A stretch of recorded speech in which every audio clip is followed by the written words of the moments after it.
ఈ రోజున పెట్టండి, ఒక కమిషన్ అపాయింట్ చేయండి. గ్రామాలను తీసుకుపోతా, నేను దగ్గరుండి తీసుకుపోతా. ఎన్ని గ్రామాల్లో ప్రజలు తరివేసి వాళ్ళ ఆస్తులు స్వాధీనపరుచుకొని వాళ్ళ పశుగడాదులను మీరు లాగేసుకొని వాళ్ళ ఇళ్లను మీ స్వాధీనం చేసుకునేటువంటి గ్రామాలు నేను ఎన్ని చూపిస్తానో రండి, ఎవరైనా రండి. ఈ వ్యవస్థ మీద నమ్మకం ఉండే ఒక కమిషన్ రండి, పోదాం, చూస్తాం, ఆంధ్ర రాష్ట్రం అంతా తిరగదాం.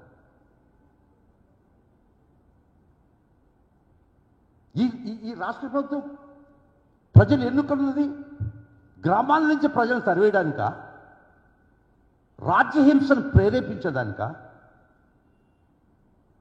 మీకు ఓట్లు అయినటువంటి వర్గాలను సమూలంగా నాశనం చేయాలన్నట్టు ఒక ఉద్దేశంతో మీరు అధికారంలోకి వచ్చారా? నిన్నటికి నిన్న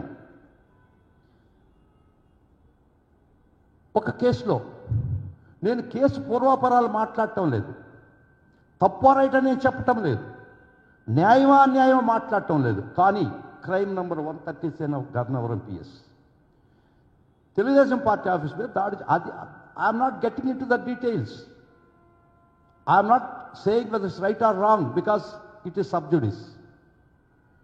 ఆ కేసులో కొంతమంది ముద్దాయిల పేర్లు ఎఫ్ఐఆర్లో ఉన్నాయి.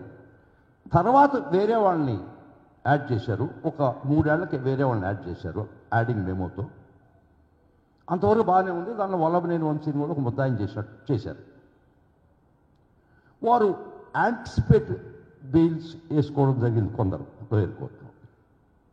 Section 15A of SC/ST act ప్రకారం దానిలో ఫిర్యాదుదారికి సత్యవర్ధన్ అనే ఫిర్యాదుదారికి కోర్టు వారు SC/ST యాక్ట్ ప్రకారం ఎవరైనా బెయిల్స్ వేస్తే ఫిర్యాదుదారిని కూడా విచారించి వినాల్సిన చట్టం ఉంది, section 15A of SC/ST act. దాని ప్రకారం కోర్టు వారు ఆ డిఫాక్టో కంప్లైనెంట్కి నోటీస్ ఇవ్వడం జరిగింది. మీ వాదన కూడా వినిపించండి అని పరిస్థితులు ఇవ్వడం జరిగింది. ఆ నోటీసులు అనుసరించి సెక్షన్ 50A నోటీసును అనుసరించి గౌరవ SC/ST కోర్టుకి అతను హాజరైన కోర్టు సమన్స్ ఇచ్చినటువంటి పరిస్థితుల్లో అతను గౌరవ జిల్లా జడ్జి, అది స్పెషల్ డెసిగ్నేటెడ్ కోర్టు కాబట్టి జిల్లా జడ్జి హోదా, అక్కడికి వచ్చి జడ్జి గారికి 164 స్టేట్మెంట్ ఇచ్చాడా లేదా? ఏమనిచ్చాడు? ఈ కేసుకు నాకు ఏ సంబంధం లేదు, ఎట్ట జరిగిందో నాకు తెలియదు, నన్ను కులం పేరుతో ఎవరు తిట్టలేదు, నన్ను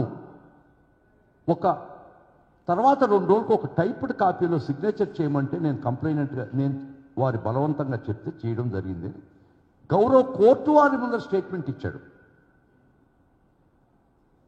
కోర్టు వారు సమ్మన్ చేస్తే అతను పోయి కోర్టు వారికి నిజానిజాలు చెప్తే అది పక్కన పెడదాం, అది కూడా అవుతుంది. దానికి ముందర 2023వ సంవత్సరంలోనే పోలీసులు అతను విచారిస్తే అతను ఇచ్చినటువంటి వాంగ్మూలం 161 statement before the police on 23/10/2023 ఈ కేసులో నన్ను కులపరంగా ఏం తిట్టలేదు, నాకు వీళ్ళు గుర్తులేదు, నా చేత తర్వాత 2 రోజులకి సిగ్నేచర్ తీసుకున్నారు అని ఈ పోలీసు వ్యవస్థలో స్టేట్మెంట్ ఇస్తే 161 స్టేట్మెంట్ ఇచ్చాడా లేదా? This is the background. తర్వాత మొన్న 10వ తేదీ నేను చెప్పినట్టు జిల్లా జడ్జి గారి దగ్గరికి వచ్చి, స్పెషల్ డెసిగ్నేటెడ్ కోర్టు SC/ST దగ్గరికి వచ్చి కోర్టు సమ్మన్ చేస్తే వచ్చేటటువంటి సాక్షి తన తల్లి, నేను నా తల్లి ఆటోలో వచ్చాం, నేను వాలంటరీగా స్టేట్మెంట్ ఇస్తున్నాను, నన్ను ఎవరు కులం పేరుతో తిట్టలేదు, నాకు సంబంధం లేదు, నేను తర్వాత 2 రోజులకు నాకు స్టేట్మెంట్ ఇచ్చాను. గౌరవ జిల్లా జడ్జి దగ్గర, కోర్టు వారి దగ్గర సత్యవర్ధన్ స్టేట్మెంట్ ఇచ్చాడా లేదా? స్టేట్మెంట్ 10వ తేదీ ఇస్తే 11వ తేదీ కౌంటర్ వేస్తారు దానిలో పోలీసు వారు. దానిలో కూడా ఏం చెప్తారంటే అతన్ని ప్రలోభ పెట్టారు, అని చెప్పారే కానీ తర్వాత వాళ్ళ తమ్ముడు వద్ద బలవంతంగా ఒక స్టేట్మెంట్ తీసుకొని మా అన్నని చంపేయడానికి తీసుకుపోయారని చెప్పి ఒక స్టేట్మెంట్ ఇచ్చి ఒక కేసు క్రైమ్ నెంబర్ 86 రిజిస్టర్ చేసి, సరే ముద్దాయిలని చెప్పేవాళ్ళు వేటాడారు, పక్కన పెడదాం. ఒక్క సెకండ్ నాకు టైం ఇస్తే ఒక్క చూపిస్తాను. 1 సెకండ్ ప్లీజ్.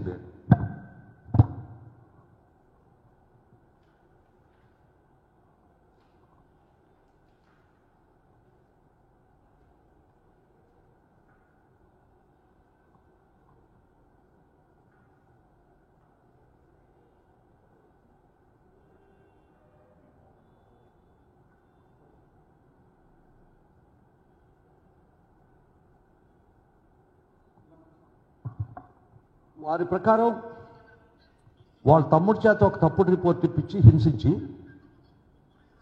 మా అన్నను చంపేసేదానికి కిడ్నాప్ చేశారు, సాక్ష్యం బలవంతం చెప్పించారని పోలీస్ వర్షంలో అతన్ని 2 days కిందట వాళ్ళ ఇంటిలో, వాళ్ళ బంధువుల ఇంట్లో అతను పోలీస్ దెబ్బకు భయపడి పారిపోయి విశాఖపట్నంలో వాళ్ళ బంధువుల ఇంట్లో అతను తలదాచుకున్నాడా లేదా? ఇది ఒక్కసారి చూడండి. ఒక ముద్దాయిని వేటాడి హింసించి లాక్కొని వచ్చినట్టు he was dragged like a dog.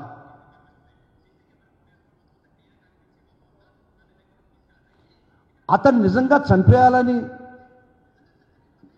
Satyavardhan నిజంగా చంపేయాలని కిడ్నాప్ చేసి అతని చేత బలవంతంగా చెప్పించుంటే బయటకు వచ్చిన తర్వాత అతను పోలీస్ స్టేషన్కి పోయి చెప్పడా?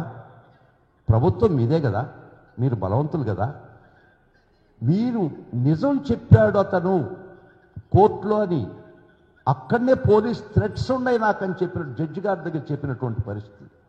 అటువంటి సాక్షిని మీరు వేధించి వెంటాడి విశాఖపట్నంలో బంధువులింట్లో మీ దెబ్బకు భయపడి తలదాచుకున్నట్టు అతను ఏ విధంగా లాక్కు వచ్చి భయపెట్టి మళ్ళా 161 స్టేట్మెంట్ మీరు తీసుకున్నారా లేదా?